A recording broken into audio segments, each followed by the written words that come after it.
នៅពេលបានជួបព្រះនាងតូចនឹងរកគំនិតដ៏ឆាកំរិលមានអារម្មណ៍ថាយើងទប់ស្កប់គ្នាពីម្សិលថ្ងៃនេះបងនឹកដៃជីវ៉ាដើរទៅចូលឲ្យតាស៊ីវិលដឹងក្បែរនាងចម្រៀងបន់បាយខំចង់ដៃភ្លេងខ្មែរប្រគំជូនពកគូស្នេហ៍ថ្មីចាំងទុំដឹងលីញៀនមិនធ្វើថាស្អីកេងតោរងជ័យមកស្មនដល់ថ្ងៃស្អី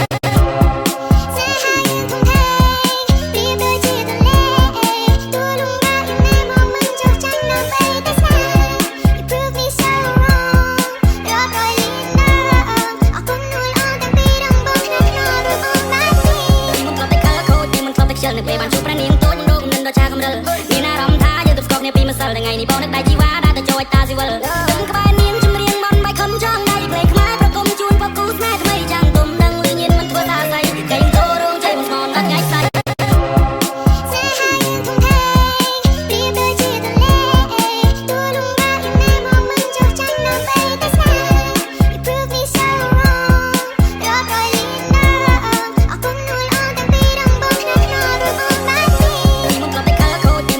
នៅពេលបានជួបព្រះនាងតូចនឹងរកគំនិតដ៏ឆាកំរិលមានអារម្មណ៍ថាយើងទប់ស្កប់គ្នាពីម្សិលថ្ងៃនេះបងនឹកដៃជីវ៉ាដើរទៅចូលឲ្យតាស៊ីវិល